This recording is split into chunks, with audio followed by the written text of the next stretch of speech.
দাজ্জাল ওই দিন অথবা পরের দিনই আগমন করবে। হে প্রিয় ভাই, আল্লাহ তাআলা আমাদের সকলকে যেন দাজ্জালের ফিতনা থেকে হেফাজত করেন, সেজন্য আমরা সকলেই কমেন্ট বক্সে লিখে আমিন।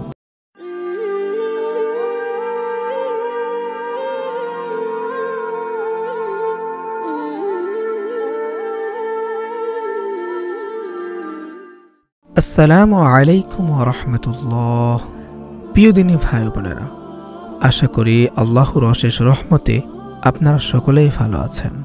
আজকে আমি আপনাদের সামনে যে ভিডিওটি নিয়ে উপস্থিত হয়েছি সেটি হচ্ছে কিয়ামতের পূর্বে সংঘটিত কিছু ফিতনা সম্পর্কে।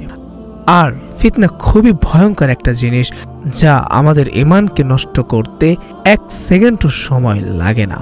বর্তমান সময়ে আমরা বিভিন্নভাবে বিভিন্ন জায়গায় এমনভাবে ফিতনা ফ্যাসাদে লিপ্ত হয়ে যাচ্ছি যা আমরা নিজেরাও বুঝতে পারি না। আর এইভাবেই আমরা কিয়ামতকে এগিয়ে নিয়ে আসছি।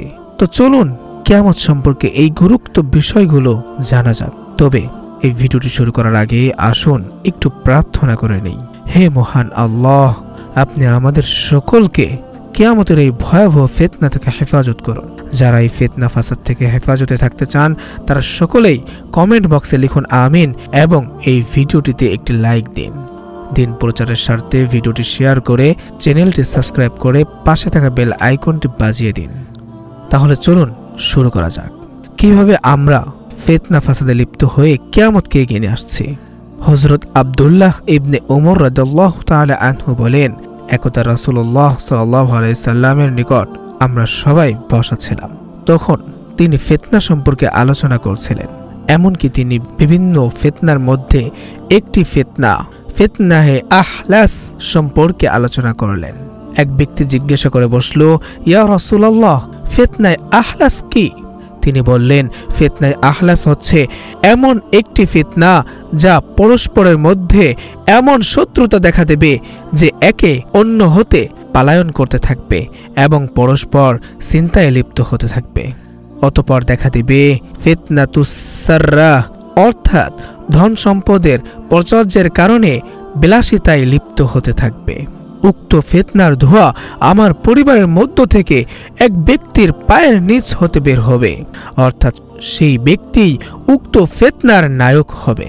আর সে আমার খানদানের লোক বলে দাবি করবে, অথচ প্রকৃতপক্ষে সে আমার আপনজনদের মধ্যে কেউই হবে না। প্রকৃতপক্ষে দিনী ভাই ও বোনেরা এবং পরহেজগার লোকেরাই হবে আমার বন্ধু। অতঃপর লোকেরা এমন এক ব্যক্তির উপর ক্ষমতা আপ্রণে একমত হবে যে পাজরের হাড়ের উপর তিনবের মতো হবে, অর্থাৎ অযোগ্য ব্যক্তি হবে তাদের অধিনায়ক। তারপর আরম্ভ হবে অন্ধকারাচ্ছন্ন ফিতনা। তা কাউকেই রেহাই দেবে না, বরং প্রত্যেক ব্যক্তিকেই একটি ফাসাদ লাগাতেই থাকবে। প্রত্যেক ব্যক্তি সেই ফিতনার শিকারে পড়বে। আর যখন বলা হবে যে ফিতনা শেষ হয়ে গেছে, তখন তা এত প্রসারিত হবে যে মানুষ ভোরে অর্থাৎ সকালে ঈমানদার হয়ে উঠবে, কিন্তু সন্ধ্যায় সে কাফের হয়ে যাবে। নাউযুবিল্লাহ।